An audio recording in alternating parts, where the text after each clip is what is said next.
रेखाओं द्वारा आयु का निर्णय किया जाता है। जिसके ललाट पर समान आकार वाली 3 रेखाएं स्पष्ट दिखाई देती हैं, वह पुत्रादि संपन्न रहकर सुखपूर्वक 60 वर्ष तक जीवित रहता है। मस्तक पर 2 रेखाओं के दृष्टिगोचर होने पर मनुष्य की आयु 40 वर्ष की होती है। एक रेखा के होने पर उस मनुष्य का जीवन 20 वर्ष मानना चाहिए, किंतु कर्ण पर्यंत एक रेखा के होने पर वह शतायु होता है। ललाट पर कान तक विस्तृत 2 रेखाओं के होने से मनुष्य की आयु 70 वर्ष तथा वैसी ही 3 रेखाओं के रहने पर उसकी आयु 60 वर्ष होती है। ललाट पर रेखाओं की व्यक्त, प्रकट, अव्यक्त, अप्रकट स्थिति होने पर मनुष्य 20 वर्ष की अल्प आयु को ही प्राप्त करता है।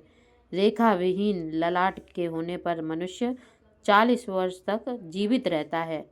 रेखाओं के छिन्न भिन्न रहने पर मनुष्य अकाल मृत्यु होती है। जिसके मस्तक पर त्रिशूल अथवा फरसे से समान चिन्ह दिखाई देता है, वह धन पुत्र आदि से परिपूर्ण होकर 100 वर्ष तक जीवित रहता है।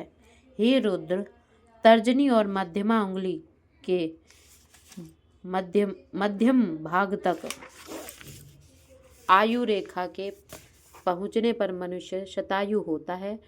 अंगुष्ठ के मूल भाग से निकलने वाली प्रथम रेखा ज्ञान रेखा है। मध्यमा उंगली के मूल से जो रेखा जाती है वह आयु रेखा है। यह रेखा कनिष्ठा उंगली के मूल से निकलकर मध्यमा के मूल भाग को पार करती है। यदि यह रेखा विच्छिन्न या किसी अन्य रेखा से विभक्त नहीं होती है तो ऐसे व्यक्ति की आयु 100 वर्ष की होती है।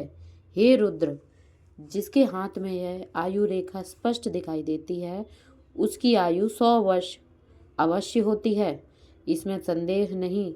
जो रेखा कनिष्ठा अंगुली के मूल से होकर मध्यमा अंगुली के मूल तक विस्तार को प्राप्त करती है, वह रेखा मनुष्य को 60 वर्ष आयु प्रदान करने में सक्षम होती है।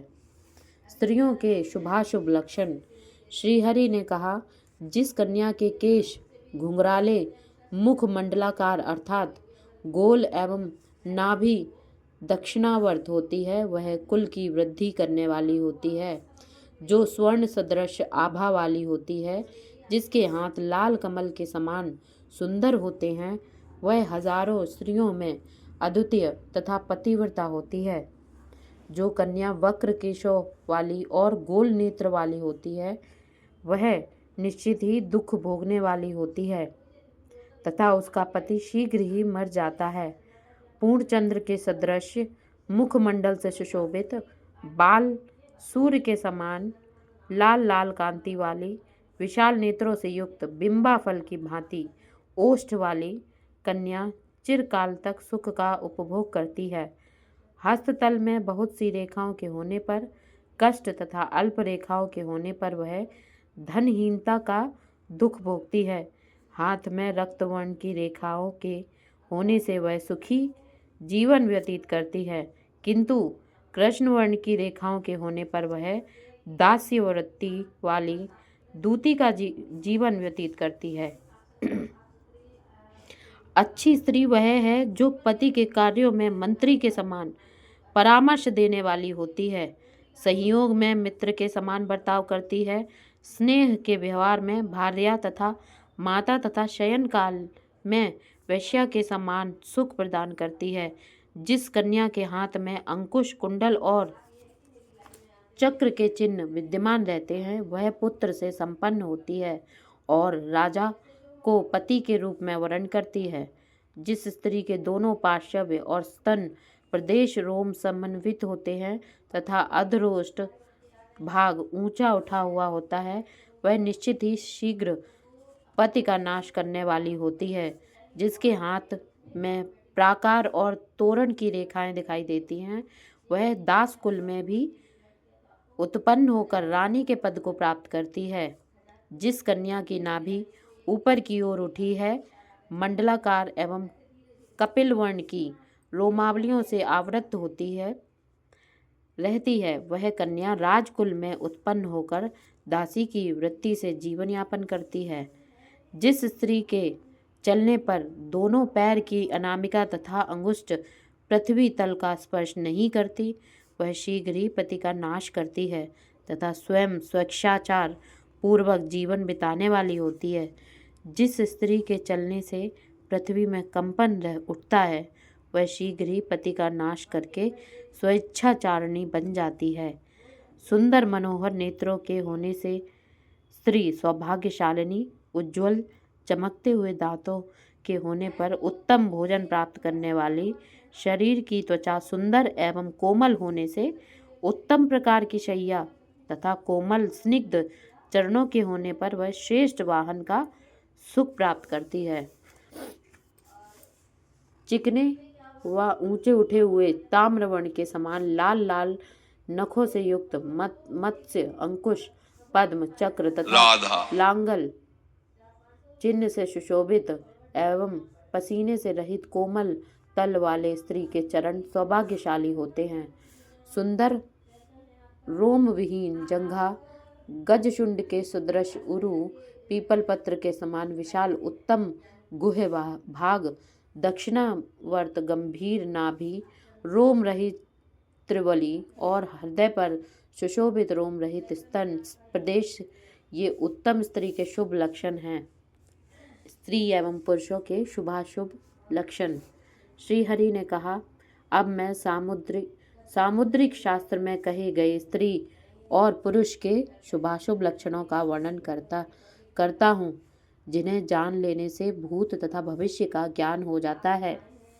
मार्ग में गमन करने पर विषम रूप से पड़ने वाले कषाय वर्ण से युक्त विचित्र प्रकार के बने हुए चरण वंश का नाश करते हैं। शंक्वाकार चरणों से युक्त मनुष्य ब्रह्म हत्या करता है तथा अगम्या स्त्री के साथ रमण करने की इच्छा रखता है।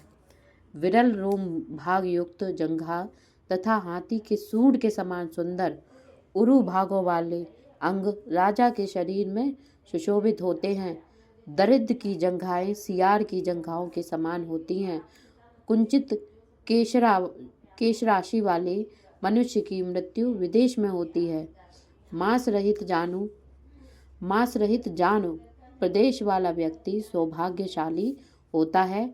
अल्प और छोटी छोटी जानुओं के होने से मनुष्य स्त्री प्रेमी तथा विशाल विकटाकार होने पर दरिद्र होता है। मांस से भरपूर जानुओं के होने पर मनुष्य को राज्य की प्राप्ति होती है। बड़ी जानुओं के होने पर मनुष्य दीर्घायु होता है।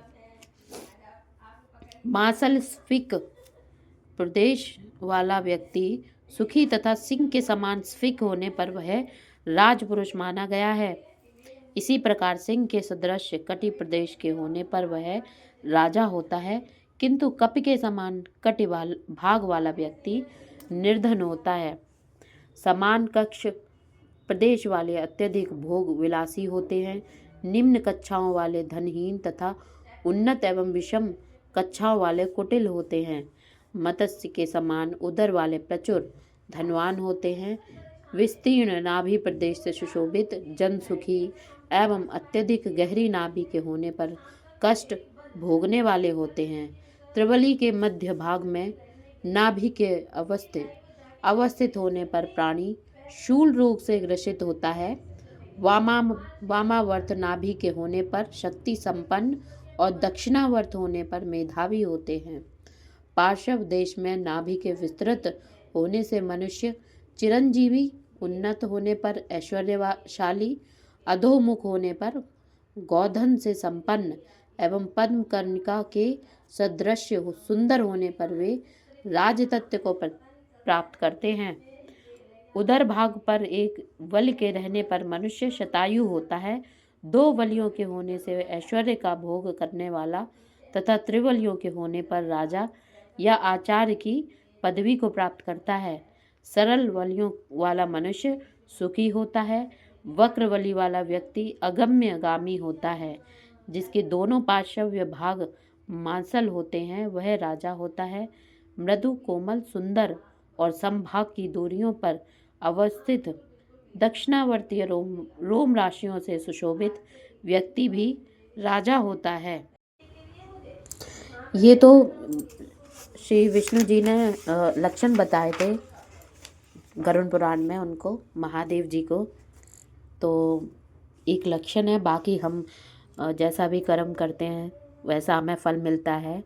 इसलिए हमें गलत काम और मोह माया को छोड़ के, जो भी ये आज के टाइम पे हो रहे हैं उसको छोड़ के भगवान का नाम लेना चाहिए, ताकि हम गलत रास्ते पे नहीं जाएं। बोलो सियावर रामचंद्र की जय।